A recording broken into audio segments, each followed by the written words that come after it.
ভারতের বিজেপি শাসিত রাজ্য ওড়িশায় জ্বলছে বাঙালি গ্রাম। পরিস্থিতি নিয়ন্ত্রণে জারি করা হয়েছে কারফিউ, বন্ধ রয়েছে ইন্টারনেট পরিষেবা। জীবন বাঁচাতে ঘর ছেড়ে পালিয়ে গেছেন বহু মানুষ।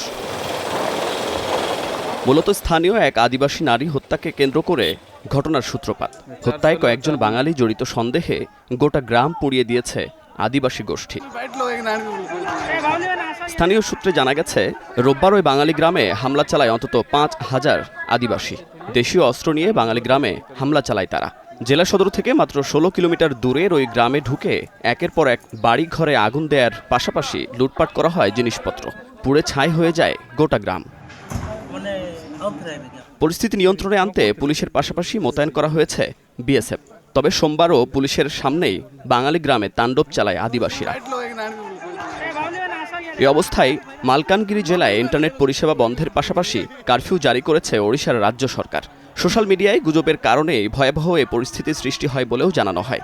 আদিবাসী নারী হত্যার ঘটনায় জড়িত সন্দেহে শুভরঞ্জন মণ্ডল নামে এক বাঙালি যুবককে গ্রেপ্তার করেছে ওড়িশা পুলিশ। এদিকে হামলার প্রতিবাদ ও নিরাপত্তা চেয়ে কালেক্টর অফিসের সামনে বিক্ষোভ করেন বাঙালিরা। এ সময় কেন্দ্রীয় আধা সামরিক বাহিনী মোতায়েনের দাবি জানান তারা। Munnaf Rashid, star news.